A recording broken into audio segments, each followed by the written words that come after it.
Block प्रमुख बनवाए, प्रधान बनवाए, जिला पंचायत बनवाए। और तो और जब मथुरा में लाठीचार्ज हुआ हम में, तो प्रताप सिंह बघेल एमएलसी बने। और इसके बाद ज़्यादा बवाल किया तो श्री राम पाल को बीएसपी द्वारा फिर राज्यसभा में भेजा गया। और समाजवादी पार्टी ने जब निकाला तो एसपी सिंह बघेल को राज्यसभा भेजा गया। मुझे पागल घोषित कराने का प्रयास किया। जब मैं गया तो भाई मैंने कहा कि मैं पागल नहीं, सीएमओ से कहा। मैं सारे 5 आदमी बैठे थे उस कमेटी में और इन्होंने मुझे पागल घोषित कर दिया और मुझे पागल खाने, आगरा का पागल खाने भिजवा दिया। मैं हूं आशीष धनगर और आप देख रहे हैं आपका अपना चैनल द अहिल्या दस्तक।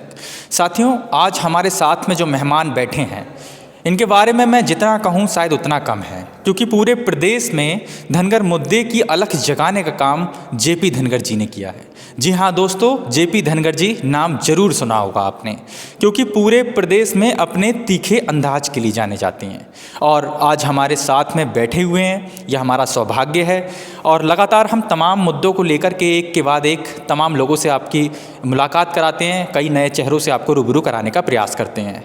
साथियों, आज हम कुछ तीखे सवालों के साथ में जेपी धनगर जी के जीवन परिचय को लेकर के और कैसे उनका ये संघर्ष शुरू हुआ, इन चीज़ों को लेकर के हम बातचीत करने का प्रयास करेंगे। सबसे पहले तो द अहिल्या दस्तक परिवार में आपका बहुत बहुत स्वागत है। धन्यवाद, थैंक यू। आप पूरे प्रदेश में धनगर मुद्दे की अलग को जगाने का काम किया और कहीं ना कहीं धनगर मुद्दे से ही आपकी एक बड़ी पहचान हुई है। कैसे मन में विचार आया कि आपको इस धनगर मुद्दे को पकड़ना चाहिए? कैसे इन तमाम चीज़ों को आपने पकड़ने की कोशिश की? देखिए, मैं सर्विस करता था और मुझे लगा। किस में थे आप? मैं पुलिस विभाग में था। जब मुझे लगा कि हमारे समाज के साथ शोषण बहुत होता है और मैं अखिल भारतीय पाल महासभा में भी मंडल अध्यक्ष उस जमाने में रहा जब 7 जिले आते थे। आगरा मंडल था, तो अलीगढ़ मंडल नहीं था।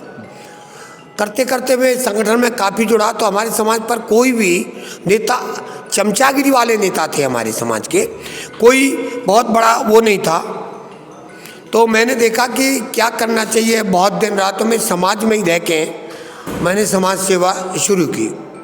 और इसके बाद जब मुझे लगा कि मेरे खिलाफ कार्रवाई हो रही है, तो मैंने एक परमिशन डाली कि मुझे समाज सेवा का मौका दिया जाए।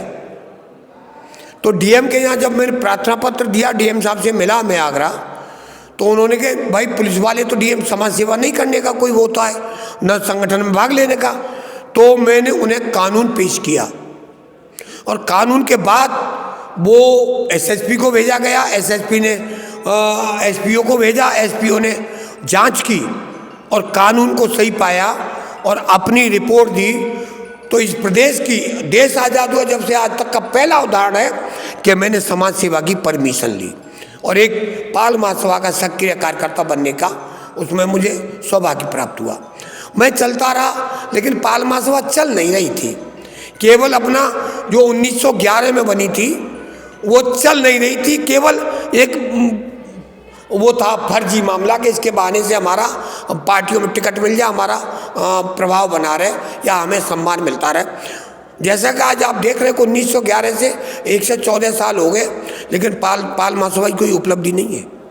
धनगर महासभा की उपलब्धि ये है कि आज हमने चेयरमैन दिए, निर्दलीय जेपी धनगर ने बीना धनगर को सुरक्षित एतमादपुर से बनवाया और जिताया भारी मतों से। इसी प्रकार मैंने ब्लॉक प्रमुख बनवाए, प्रधान बनवाए, जिला पंचायत बनवाए। और तो और जब मथुरा में लाठीचार्ज हुआ हम में, तो प्रताप सिंह बघेल एमएलसी बने। और इसके बाद ज़्यादा बवाल किया तो श्री राम पाल को बीएसपी द्वारा फिर राज्यसभा में भेजा गया। और समाजवादी पार्टी ने जब निकाला तो एसपी सिंह बघेल को राज्यसभा भेजा गया।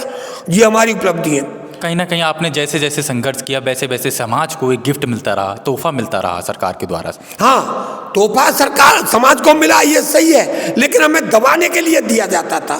लेकिन हमें क्या एसपी सिंह बघेल, क्या कोई हमें कोई दबा नहीं पाया। और आज आप देख रहे हो देश का नेता, एक सिंगल लीडर है आज देश में, जेपी धनगर। पूरे देश में हलचल है और कारण यह है कि मैं ईमानदारी और सत्यनिष्ठा के साथ बात करता हूं और काम करता हूं और अपने समाज को ही अपना भगवान मान लेता हूं। वैसे मैं भोले बाबा का पुजारी हूं, लेकिन सबसे भोले बाबा के बाद अगर किसी का नंबर आता है तो ये मेरा जीता जागता जो समाज है वो मेरा भगवान है। कई बार ये सुनने में आया था कि पहले आपका प्रमाण पत्र की क्या स्थिति है, दूसरा जब प्रमाण पत्र आपका जो है खारिज हुआ था तो फिर आपने अपने आप को पागल घोषित करा दिया था, इस तरह की सूचनाएं मिली थी, इस पर क्या कहना चाहेंगे, सच्चाई क्या है? नहीं, सच्चाई ये है, ये सारी बातें है कि मैं पागल नहीं। जब धनगर महासभा चला रहा था तो प्रोफेसर एसपी सिंह बघेल ने, जो आज मंत्री हैं आगरा सुरक्षित लोकसभा से, तो इन्होंने मुझे पागल घोषित कराने का प्रयास किया। जब मैं गया तो भाई मैंने कहा कि मैं पागल नहीं, सीएमओ से कहा, मैं सारे 5 आदमी बैठे थे उस कमेटी में और इन्होंने मुझे पागल घोषित कर दिया और मुझे पागल खाने, आगरा का पागल खाने भिजवा दिया। तो मैंने तो समाज के लिए ये भी झेला है। और जब 27 दिन रहा और मैंने कहा मैं पागल नहीं, तो सारी रिपोर्ट उन्होंने सही लगाई थी। ये तो एसपी सिंह बघेल जब सांसद थे दबाव में मुझे पागल घोषित किया गया, तो मैं पागल नहीं था ना, और तब मेरी सर्टिफिकेट की कोई बात भी नहीं थी।